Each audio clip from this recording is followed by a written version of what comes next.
Oh, I'm dark. But anyway, good morning, y'all. No, it's afternoon actually. But I'm gonna just put this up real quick. Just bear with me, okay? I'm not gonna be on camera, not like that. As y'all can see, I wasn't gonna get on here. My hair looking like Halloween right now, and I got my wig going back. Was like daggone Tina Turner and them. But I'm gonna get this message out to y'all regardless, okay? So here we go. All right. 1 second. Okay. Alrighty. Now I don't know why I'm on this children thing. I'm not sure why I'm on this, but I'm gonna give it to y'all the best way I can. Okay. Okay.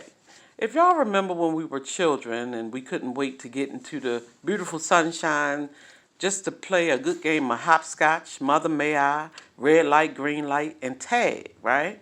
We were back then, we didn't have all these video games and stuff like that. So we got out into that sunshine. Once it cracked in the sky, we was begging our parents, could we go outside, right? Just to get out there and play and be with our friends. Not too much of that goes on as much now as it did back when we were children, because we got all the video games and all that stuff, right? Well, I don't want to take away from my video, but at the end of the day, I said all that because there was one game that I can remember that we played that weirdly came to mind around June 4th. I don't know, but I just was singing a song from this game, right? And the game was called London Bridges, right? Now, I've definitely played this game many a times as a child, so I'm very aware of what the game entails. But let's just say my curiosity sort of got the best of me. So I decided to dig a little deeper and learn something new. So that is what I'm sharing with y'all today. So therefore, for those of you who may not know about or have never even heard of this game, this is the description that I found, okay? In this game, two children link their arms together to form an arch of a bridge, while the other kids take turns running underneath of them, right? They continue to run through this game while singing London Bridges until the singing stops. So the song goes, London bridges falling down, falling down, falling down. London bridges falling down, my fair lady. Now y'all have to look up the rest of the song because I'm not going to torture y'all with more of that.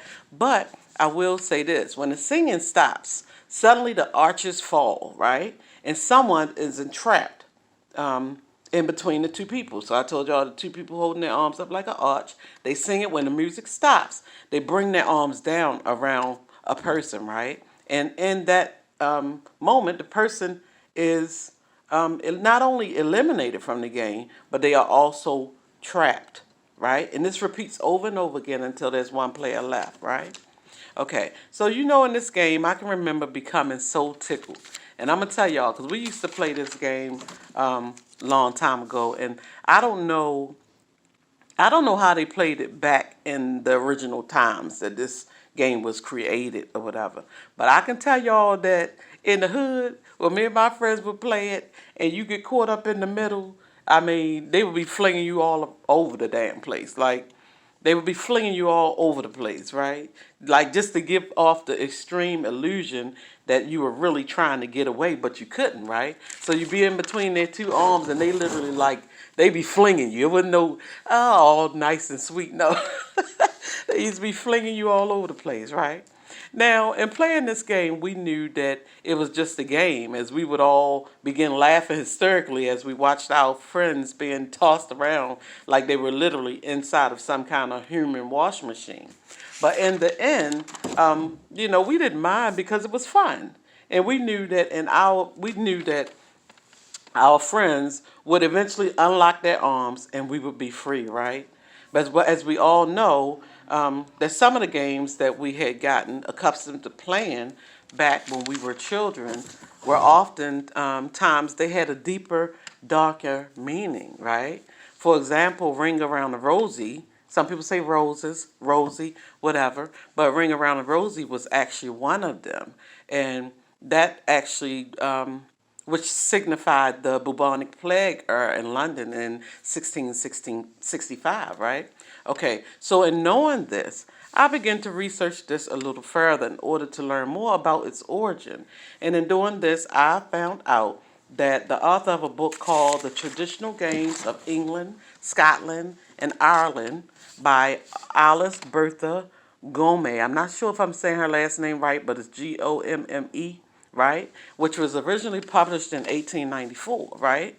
So in this book, it was suggested that the London Bridges falling down rhyme refers to a form of medieval punishment known as immurement. Immurement. So, a form of medieval punishment that they said was known as immurement, right? Now, immurement is when a person is encased into a room with no opening or no exits and are left there to die. For example, I'll give y'all an example, right? Y'all think about the movie Harlem Night, right? With Eddie Murphy and Arsenio Hall when they locked the crooked detective in the old abandoned bank vault, right? That movie had a lot of great actors in it, a lot of greats, right? We had Red Fox, Richard Pryor, Della Reese, Tommy from Martin. I had a lot of greats in it, right? But if you can remember, that's sort of like immurement, right? Because they encased them in the vault, and you know if all there is airtight in the vault, so there's no circulation of air or anything. You just encased in that room until you basically die. There's no exits, no nothing, right? So that would be an example of immurement, right? So anyway, it was said to be a form of punishment. And after researching it further, it also stated that even children had been possibly sacrificed and encased in the very cement and walls of the London Bridge. Now, this was never proven to be true, of course, like most things, but this is what some people did however, believe. So, whether it was simply an urban legend, a myth, or possibly an old folklore, I don't know. But this was simply the results of my search, right, guys? So don't nobody out there be trying to look me up and get me encased in a damn thing, right? You know, y'all want to do something about that, you're going to have to take that up with Google or somebody else. Because, you know, don't be coming for me on it. I'm just telling y'all what I found in my search, right? Since I heard that song in my head, London Bridges, right? Okay. So, anyway, the real reason why I decided to share this message today is I figured that this was something that could also be relatable and possibly could find its place during our Narcissist Week, right? Okay, Narcissist Week, month, whatever. Trust me, I could go on for years talking about the narcissist, but more than likely, y'all know that I won't.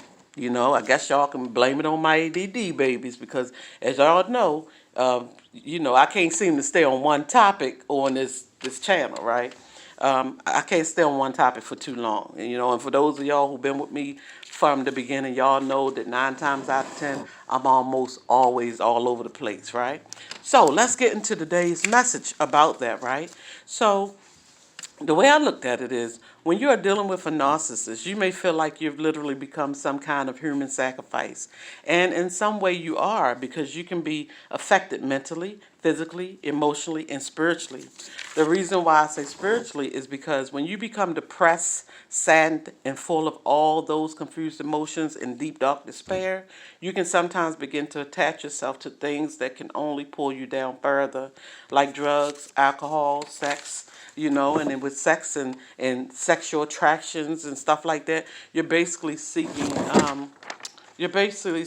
love from all the wrong places. It don't have to be the wrong place, but you're basically seeking love outside of yourself to fill the void that the narcissists have left you in. Because now your self-worth is pretty much typically at a ground zero, right? When you begin to do that. So, talk about being stuck in the matrix. It's like that's an understatement for the way you can feel after dealing with a narcissist and feeling stuck. You feel immurement, right? You feel encased and you don't see a way out. So therefore, be careful not to become entrapped in their devious world of illusions. When you begin to feel like you are stuck with no way out and no hope of breaking free, but today, I just want y'all to know that there is light at the end of the tunnel. And if there's a door when you get there, just know that you need to perhaps check your back pocket because you definitely have the keys. You know what I'm saying? to release yourself from the illusions and dysfunction of it all, right? You do. It's not always easy, but you got the keys. You can do it, right? Okay. And okay, y'all, that's all I have to say on that for now. And if you haven't seen the movie Get Out, right? Y'all go watch it, check it out, and don't just sit there and look at it crunching on popcorn, laughing at some of the scenes and stuff like that. I mean, you gotta really look at it with your good eye, so you can truly interpret it properly. You can truly interpret what the movie is really showing you, because you can look at that from a lot of different angles, and it can make you think a little bit about narcissism and how it messes with the mind and all kind of stuff. But look at it, y'all, so you can make a full recovery and free yourself from that sunken place. And when you watch the movie, you'll understand what the sunken place is all about, right? And when you get to that point, I'm telling you, it'll allow you to finally know what it feels like to be allergic to bullshit. I'm sorry, but I had to say that. It puts you have got a different strength about you, where people who come at you or in your life who may be this way, you'll become allergic to it. Like, you don't even want to be bothered with it. Don't nobody really want no allergies or nothing, right? Allergies can clog your throat up, and you got to go to the hospital, get the EpiPen, and open your airway back up, and all kind of stuff, right? Nobody, even pollen can be too much sometimes to be allergic to, right? But it'll show you how to be allergic to the BS that they start with, they come at you with before, they entrap you, right? Because we don't want to get to that point where we're entrapped, right? We don't want to be in immurement, right? Encased. And the sad part about it is, even when it came down to the children, it was said that they were encased in the actual bridge. But like I said, none of that's been proven to be true. But please take this message for what it is worth. And this is another narcissist example. I have plenty, but I don't think I'm going to go into all that. The one I just talked about today wasn't even on my initial file to be spoken about, right? I haven't even got to those.